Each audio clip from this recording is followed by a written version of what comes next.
All right. Well, you've probably heard about an ongoing issue, very current issue in our country that's kind of taken the nation by surprise and by storm. It's led to division between friends, even family. It's something that the media has been concerned about even and put out there. And I think because it's so divisive and important that we should talk about it now. It's Laurel, not Yanny. No. Anyway, it's a social media thing. It's a little sound clip that two different people can hear two different ways. Same sound produces different messages. So anyway, check it out. You can Google Laurel, Yanny, and have fun. Just needed to clarify that. But I do have a question, a serious question for you. When was the last time you felt love well up in you for someone else or something else? Almost in a way that you couldn't resist loving them. Maybe it was when you talked to him or you met her. Maybe it was the birth of a child. For me, those are true. And it may be a less important one, definitely less important one, is a time when I was in Cape Cod with my grandparents, my sister, and we'd always go to this pound, this animal shelter, where they had dogs and cats. We'd always play with the puppies and hang out and go home wanting to take one with us. We never did. And I remember one in particular. The dog's name was Tish. It was like a 6-month-old golden retriever, and I just loved this dog, Tish. And I went home wishing that the dog came with us, but alas, we already had like 3 dogs at the time, and so Tish stayed there, and I went home. But I felt that love for this dog. Maybe you felt that way when you see little faces, puppy faces like these. Oh, right, irresistible love welling up in you, or maybe this one. And I don't want to leave out the cat people, okay, equal opportunity. And so maybe you see a little smiling cup full of faces like that, or maybe this one. Oh, right, irresistible love. How about this one? Oh, right, no? That is a cat, they say. All right, then how about, right, you feel the love, right? You just want to reach out. No? Man, you guys are mean. And then what about, certainly, sharp, pointy teeth. Those eyes are just so warm. Not exactly irresistibly lovable, right? And, we do that with animals, with things, but we do it with people too, do we not? We feel love towards some people and we ostracize others. There's plenty of people in the world, there's people here now sitting where you are who have not felt the ahs and the, oh, can I help? And, oh, you're my best friend. They felt everything opposite. They felt rejection and abandonment, right? They felt hatred. They felt unwanted, repulsive, forgotten. Let me describe 2 realities. One is there are many people who associate those latter feelings of being unwanted and forgotten and hated. They associate that with church. They think, yeah, if you want to be left out, if you want to be called names, if you want to be hated, you should hang out with Christians. You should go to church, because that's where they get together once a week and they talk about all the things they don't like and all the people they don't like. The other reality is there's this talk about God in those same churches who's loving, who's so compassionate and merciful. So my question is, and the tension that we have to identify is, how are both true in the same place, right? How can there be a people that love a God and hate other people, and they say their God loves all people? How can they both be true? There's a man in the 1st century who wondered about that and experienced that tension himself. He was one, his name was Mark, and he knew of people that were not like him, and he probably distanced himself from them. But he met this guy, Jesus, and Jesus seems to love so broadly. In fact, it seemed like he loved people that everybody else hated more than everybody else. And he hung out with this guy named Peter, and they both followed Jesus. In fact, when Jesus rose again from the dead, it sealed it in their hearts. They were changed men. And they went around the world telling about this Jesus who irresistibly loved people different from them. In fact, Peter hated non-Jewish people, but then after Jesus and his resurrection, his life was changed, and he talked to Jews, Gentiles alike about this Jesus. So, Mark wrote down what Peter was preaching about Jesus in this book of the Bible called Mark. You can turn there now in Mark 5. And let's look at what's going on in Mark 5. But I'll back up. First, Jesus has taught and healed many people. Flocks of people are gathering to Jesus because he's so amazing and so popular. But here in chapter 5, Jesus makes a special trip out of his way, not to the many, but to the few. In fact, to one man that everybody else hated and avoided. So let me pick it up in chapter 4. Basically, as the sun goes down, Jesus and company get into a boat, and they're going across the lake. A big storm blows up, and the disciples are terrified. They think they're all going down. Jesus just says, "Quiet, be still," and the storm dies down. His disciples, it says, are terrified. They say, "Who is this man? Even the wind and waves obey him." So let's keep setting the scene. It's nighttime. They dock the boat on the shore in front of this big bluff, atop which is a cemetery, a Gentile cemetery. Did I mention it's nighttime? And off in the distance of this cemetery, they hear these howls and wails and cries. Instead of getting back in the boat and leaving, though, Jesus is like, "Let's go that way." He goes towards these haunting cries and sounds, dragging his terrified disciples with him. And there they meet this guy. I mean, like, cue the thunder, cue the lightning, right? This is a crazy, scary scene. In fact, cemeteries were thought to be haunted. And so here it is, nighttime, there was a storm. They're going to this haunted cemetery, and nighttime is the haunt's prime time. And here's what happened. They came to the other side of the sea, to the country of the Gerasenes, and when Jesus had stepped out of the boat, immediately there met him out of the tombs a man with an unclean spirit. He lived among the tombs, and no one could bind him anymore, not even with a chain, for he had often been bound with shackles and chains, but he wrenched the chains apart, and he broke the shackles in pieces. No one had the strength to subdue him. Night and day among the tombs and on the mountains, he was always crying out and bruising himself, cutting himself with stones. Whoa. You'll see in this section of Mark, in this chapter, that people don't treat hurting people the way Jesus does. In fact, it seems like they mistreat those hurting people. People reject and bind up the ones who are bound up, but not Jesus. Jesus seems irresistibly drawn to these very people. So let's compare the treatments, right? First, did you notice how society treated this man? They tried to bind him up. Bind can also mean tame. They tried to tame him like a wild animal. It didn't work, but that's what they tried to do, totally dehumanizing him. In fact, Luke's copy of this story, he says that they tried to guard him and watch him, shut him down. Didn't work. So you've got chains, shackles, isolation, avoidance. And this was a Gentile area, and Gentiles thought that they needed to bring food to the graves of their loved ones so that they could eat in the afterlife. And so this man is probably staying alive, living in the tombs, eating food offered to dead people, and crying out and cutting himself. This guy is a prisoner to evil, both within and outside. He's been imprisoned by society. In fact, the end of this story shows that if his neighbors, if the people he lived among, or at least at one time lived among, if they were given the choice between having this man sane and in his right mind or having some pigs, they would choose the pigs. They did not want this guy around. Get him out of here. He was all but forgotten, all but dead if he would just stop yelling out, wailing and crying. It was annoying to him. This is a community that chains and beats those that are hurting, not that loves them. Well, what kind of community are we then, right? What kind of people are we? Are we those that want to just get rid of the problem people, the people that are eyesores in our societies or families or offices or schools? Or are we the people that actually move towards such folks?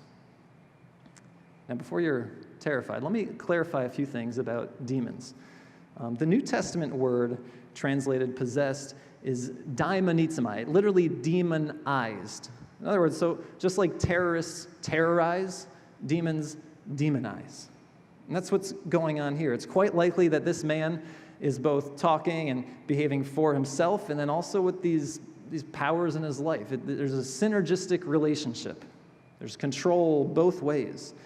Missionary and speaker and writer Peter Wagner says this: "It's not that we should look for a demon behind every bush, but don't beat around the bush when the problem is a demon," he says in stories like this. Now, even if you don't buy the whole demons thing, if you heard about this guy or if you saw him, you would be terrified and you would want to shut him down too. Like you would at least say, he's got issues. He's not safe to be around. You're not taking your kids near him. Get him out of here. Get him away. Bottom line is that we have to recognize that there's forces beyond our control that affect our lives. So if there's an issue that's out of control in your life, perhaps there's a spiritual dynamic as well. But here, let's keep moving. Mark 5, verse 6. "And when they saw Jesus from afar, he ran and fell down before him, and crying out with a loud voice, he said, 'What have you to do with me, Jesus, Son of the Most High God? I adjure you by God, do not torment me.' For he was saying to him," Jesus was saying to him, "Come out of the man, you unclean spirit." And Jesus asked him, "What is your name?" He replied, "My name is Legion, for we are many." And he begged him earnestly not to send them out of the country. If you could see this man the way Jesus did, you'd recognize how mercilessly ridiculous it was to try to chain him up. This poor soul was trapped inside, and now by society he's trapped outside. Jesus treats him differently. There's actually a clash of powers here that highlights Jesus' method of being and dealing and healing people like this. See, then, at that time, using someone's name was a way of exercising authority over them.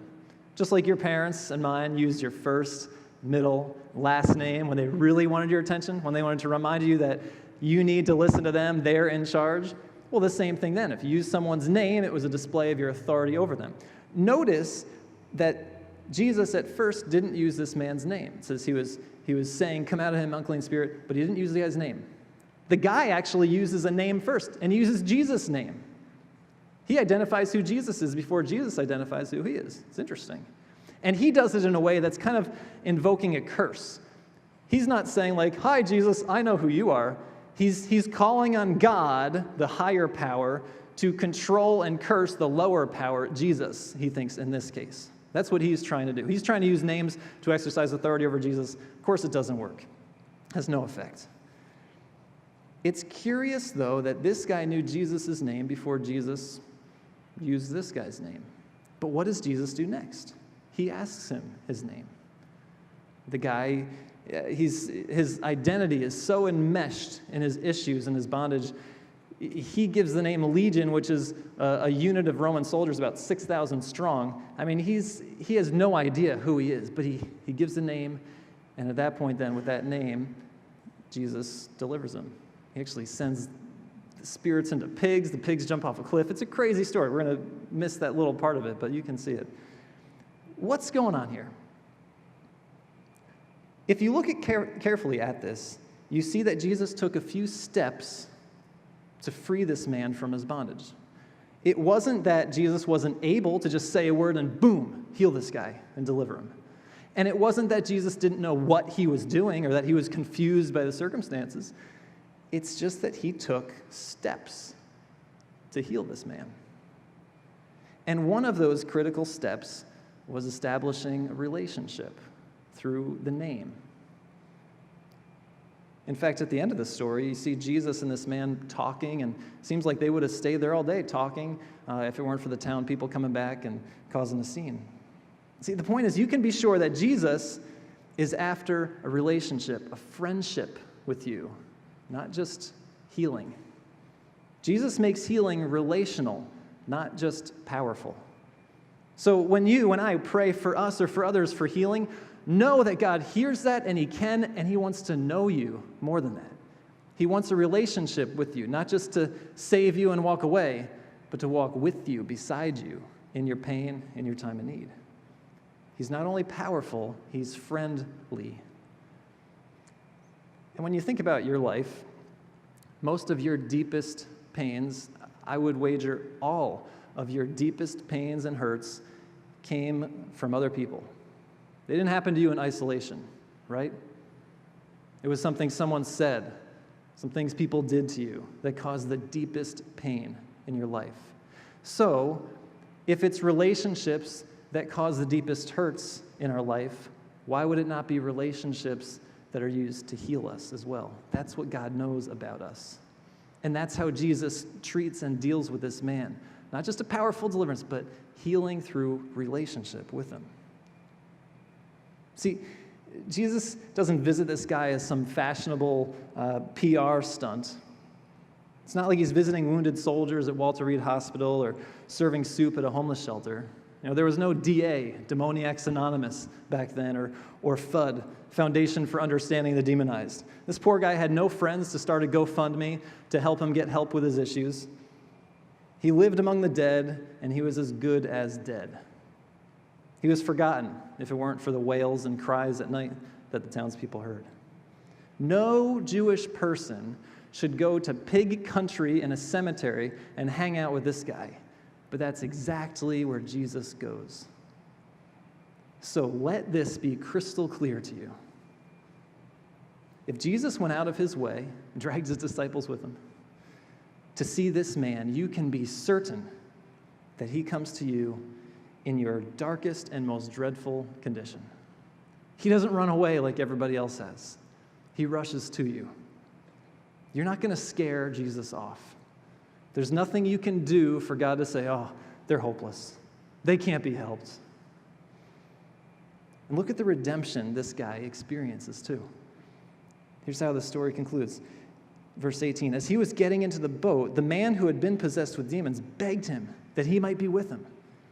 He did not permit him, but said to him, go home to your friends and tell them how much the Lord has done for you, and how he has had mercy on you. And he went away and began to proclaim in the Decapolis, that region, how much Jesus had done for him, and everyone marveled. Of course they did. They knew this guy. They heard him every night. Their kids were having nightmares because of him. And now he's in his right mind, and he's talking about Jesus? What's so amazing is Jesus wanted to be identified with this man. He could have said, yeah, come with me. Start a new life. We're going to go to a place you've never been. No one knows you. But no, he says, go back to everyone that is terrified of you and hates you, and identify yourself with me. Identify me, Jesus, with you. That's love. Who does that?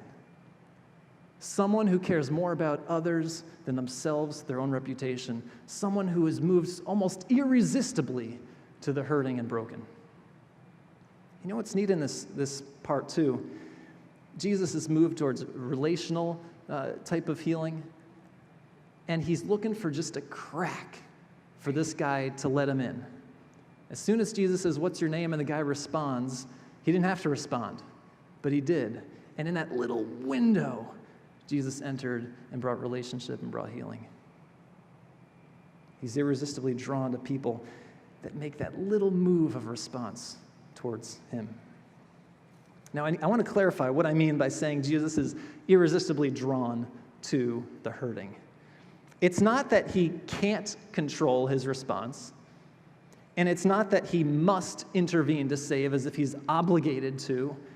It's just that person after person who knew God, who interacted with God, and who walked with a new Jesus, they keep writing in their parts of the Bible that God is moved in compassion to the broken. In fact, the most common definition or description of God is this. He's compassionate and merciful, slow to anger, and abounding in love. And we read other verses this morning. I love the Psalm 34:18. The Lord is close to the brokenhearted, and he saves those who are crushed in spirit. See, God doesn't pass over the hurting. It seems like the overwhelming message is actually that he's so drawn, it's almost an irresistible inclination of his to love the hurting and the broken. Now, Jesus goes from one extreme of society, right, Gentile, cemetery, madman, to the other extreme here in the rest of the story. Mark 5, verse 21. And when Jesus had crossed again in the boat to the other side, a great crowd gathered about him, and he was beside the sea.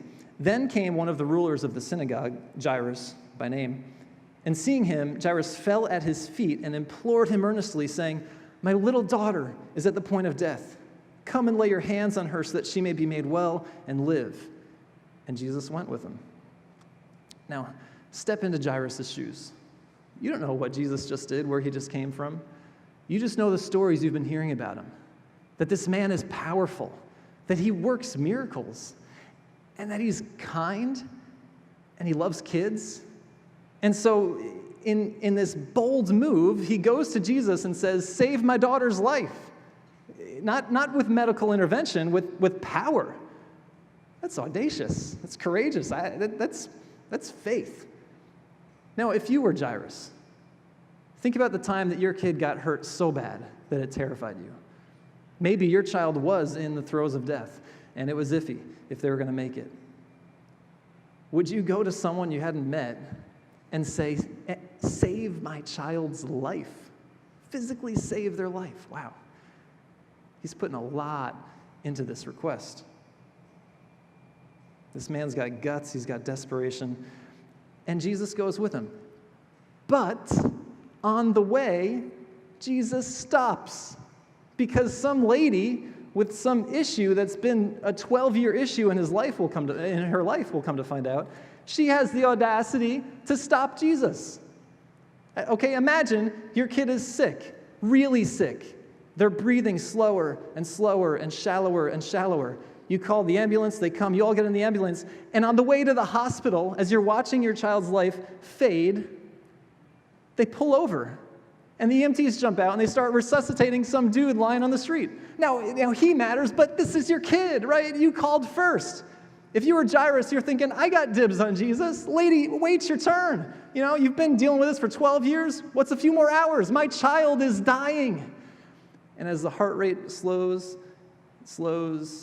and those beeps get slower, and then it's just flatline. While he was still speaking to this lady, there came from the ruler's house some who said, "Your daughter is dead. Why trouble the teacher any further?" What goes through your mind? Anger? Confusion? Tons of questions? As you weigh the value of lives in your mind, as you grieve, you're like, "We were so close. Jesus was coming. If anybody could have intervened, but now this lady messed everything up, cost your daughter her life." The point is, Jesus just he can't stop showing love to the needy, to the hurting, to the broken. And he stops for this lady. But the story's not over. Verse 36. Overhearing what they said, Jesus said to the ruler of the synagogue, "Do not fear, only believe." And he allowed no one to follow him except Peter and James and John, the brother of James. And they came to the house of the ruler of the synagogue, Jairus. And Jesus saw its commotion, people weeping and wailing loudly. And when he had entered, he said to them, "Why are you making a commotion and weeping? This child is not dead, but sleeping."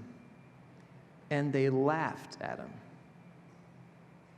But they put him all outside and took the child's father and mother and those who were with him and went in where the child was.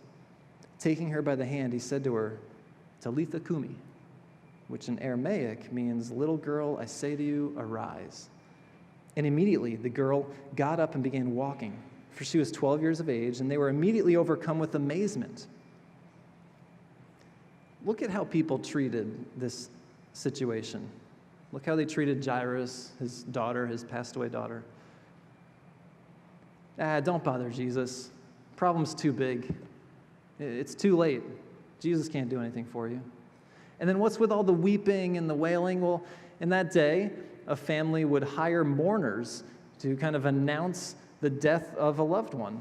And I'd imagine because this girl was so close to the point of death, Jairus probably had these mourners on standby.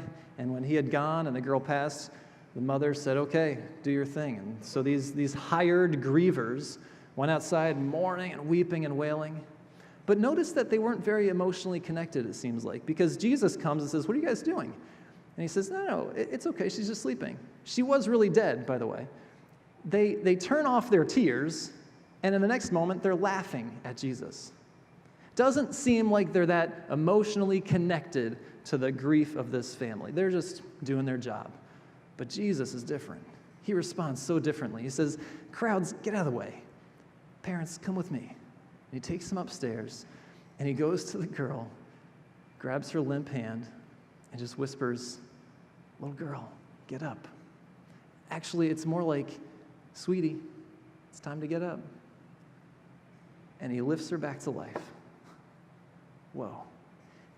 In the face of the most irrevocable, inescapable power, death, Jesus just calmly walks in and says, sweetie, time to get up. It does not terrify him, scare him. He doesn't blink an eye. Which means in your time of deepest grief, of deepest hurt, of deepest pain, when you think there is no rescue, when you think you're done for, Jesus, with all the power of God, but all the love of God, walks up to you calmly and gently, takes your hand and says, I got you. Sweetie, honey, I got you. It's like he's irresistibly drawn to those that are hurting that way. I wonder if you're here and you've lost your hope because people have laughed at you, because people mocked, like, how could you believe that? Or how could you still be holding on? Forget about it. You're done for. Jesus isn't laughing. He's walking up to you, and he talks in your heart language. He knows what you need to hear. Friends, many people will tell you who you are and what your problem is, but only one voice counts. There's only one opinion about you that matters, and it's Jesus's, and he hasn't given up. Your sin is not too great. Your rescue is not too late. He's irresistibly drawn in love to the broken. So now finally, the last part that I kind of skipped over before is this lady that interrupts Jesus. Let's look at what she does and what she experiences. Verse 24. A great crowd followed Jesus and thronged about him. And there was a woman who had had a discharge of blood for 12 years and who had suffered much under many physicians, spent all she had, but she was no better for it. In fact, she grew worse. She had heard the reports about Jesus and came up behind him in the crowd and touched his garment. For she said, if I just touch even his garments, I will be made well. And immediately the flow of blood dried up, and she felt in her body that she was healed of her disease. And when Jesus, perceiving in himself that power had gone out from him, immediately turned about in the crowd and said, who touched my garments? His disciples said to him, you see the crowd pressing around you, and yet you say, who touched me? But he looked around to see who had done it. The woman, knowing what had happened to her, came in fear and trembling. She thought she was going to get reamed out. And she fell down before him and told him the whole truth. He said to her, daughter, your faith has made you well. Go in peace and be healed of your disease. What's going on with her? The issue she had of ongoing bleeding was a major problem, of course, physically, but socially, religiously, this was terrible news for her. It severely debilitated that social life, that religious life that she otherwise would have enjoyed. In fact, anyone who touched someone that was bleeding like that would be unclean till evening. Anyone. So she couldn't go to the synagogue, what was basically, their place of worship. Couldn't go there. Couldn't go into crowds like this and brush against people. Everywhere she went, if she touched someone, they were unclean just like she was. She was constantly unclean, unfit to be in society, an outcast. And it says that she suffered under many doctors, right? Perhaps they were taking advantage of her. They couldn't cure her problem, but they could get her money and say they could try. And here's some of the things that we know that doctors in that day tried for issues of this nature that this woman experienced. These are from the Talmud, which is an ancient collection of the traditions and customs and commentaries of Jewish people. And this is what the Talmud says to do for a woman with bleeding problems. Take small portions of the gum of Alexandria, alum and crocus, mixed together and given in wine to the woman that has an issue of blood. If this does not benefit, boil 3 pints of Persian onions in wine and give her to drink and say, arise from thy flux. If this does not cure her, set her in a place where 2 ways meet and let her hold a cup of wine in her right hand, and let someone come from behind her and frighten her and say, 'Arise from thy flux.' But if that doesn't work, take a handful of cumin, a handful of crocus, and a handful of fennel, all boiled in wine, and give them to her to drink, and say, 'Arise from thy flux.' If that doesn't work, there's 10 other concoctions that are prescribed, one of which is to dig 7 ditches, and for her to hold a cup of wine over each one and sit in each ditch, each time saying, 'Arise from thy flux, arise from thy flux, arise from thy flux.'" And that's what they did for people with bleeding problems. Did she suffer under the hand of many doctors? Yeah, big time. Jesus doesn't go up to her and say, "Come on, buck up, snap out of it, arise from thy flux. What's wrong with you? Get better." No. He goes to her gently, and he touches her, and she's made well. So catch what happened, right? For 12 years, she's been unclean. Can't go out, can't touch anybody. Everybody's terrified of her. They think maybe God's judged her for some secret, disgusting thing she's done. There's been many times where she's been so deeply embarrassed and hurt. She was desperate, though. She heard Jesus was coming to town. She's like, "Who cares? I've already made tons of people unclean. I'm not getting better." And she went. She didn't want to be known, though. So she kind of sneaks through the crowd. And there was a saying back then that somebody like Jesus, a prophet like him, that even if you touch the edge of his clothes, that you could be healed, that there was power there. And so she does. She's like, "If I could just touch a thread." And she does, and she's healed, and that could have been the end of it. But Jesus does something amazing, amazingly loving and tender. He stops everything. He says, whoa. Someone touched me. Oh, come on, Jesus, there's 1,000 people here, of course. No, someone needs me, needs a relationship. And he has this woman is terrified now. She comes, confess, "Oh, it was me." And she's ready for this rabbi to ream her out. "How dare you come into a crowd making all of us unclean? Woman, have you no sense?" Instead, he makes it clear that she touched him, which means that he's what? He's unclean. Anyone who touched this woman, forget that she was healed, doesn't matter. She had contact with blood that day. The law was strict. Jesus is now unclean. And instead of just kind of glossing over it, like nothing ever happened, he could have gone his way, she could have gone her way home and healed, but he stops everything and says, "I want to be identified with this woman. Let it be known that she was unclean. You can call me unclean too, but she's made well, and I know her." And he talks to her. That's the kind of love Jesus has for the hurting. He doesn't just want to come in and solve your problems. He wants you. He comes to you with relationship.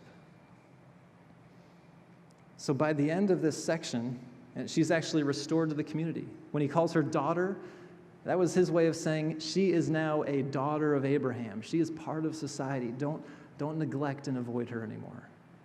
So by the end of this section of Mark, you see Jesus having complete power over nature with the whole storm thing, over evil, over disease, over even death. That covers every kind of problem that you could face, right?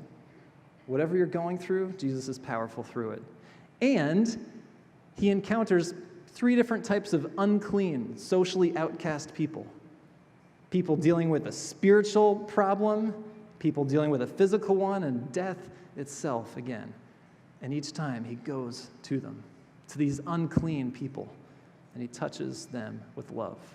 It's like he's irresistibly drawn to show love to these kinds of people.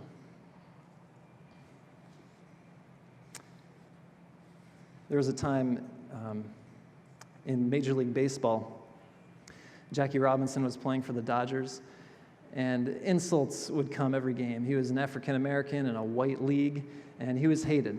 Stadium full of people would mock him, throw things. People, when they'd slide into second base, would try to spike him with their cleats, fastballs to his head. One game against Boston was particularly bad. Everybody would, from the dugouts, the crowds, everybody was calling Jackie names. And the shortstop on the Dodgers, Pee Wee Reese, called time out.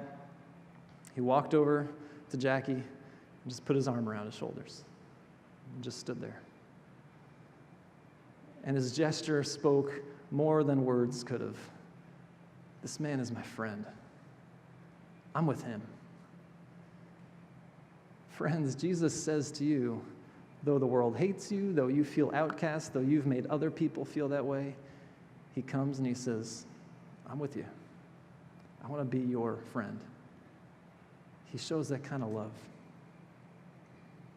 Do you? Are you drawn that way to people that are hurting? You don't have to wait for an invitation.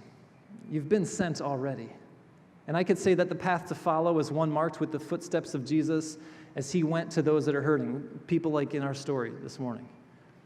And I could say that it's the path that you should follow that's marked with footprints of others that follow Jesus to other hurting people in all the millennia and centuries since. And that would be true. That's the path to follow. But the same path is marked with footsteps that come towards you. Because there was a time when you were far from God, when your life in God's eyes was full of evil, was hopeless if it were up to you, when death was the only thing you had coming. And Jesus walked towards you. When you were far from him, he came all the way, took hold of your hand, and said, hey, come on with me. He is irresistibly moved in love to you, to me, and to the hurting. Will you go to him? Will you go to him like that woman did? Will you let him come to you like that man with the demons? Will you trust that even though it seems like all is lost and there's no way for rescue, will you trust that Jesus isn't done yet? Would you pray with me?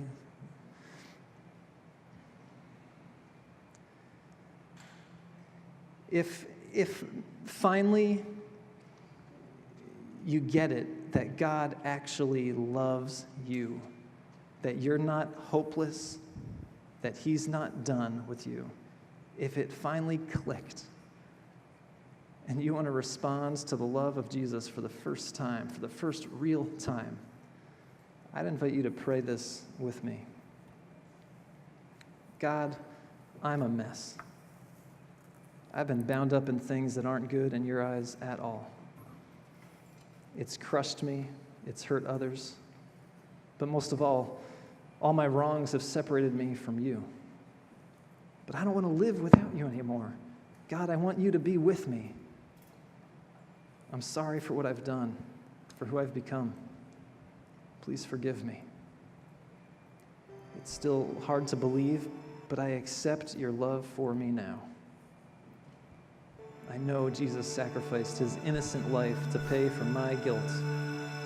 And I know he resurrected and he lives now. So Jesus, live in me. I love you, Lord. Thank you for loving me. Make me new. Amen.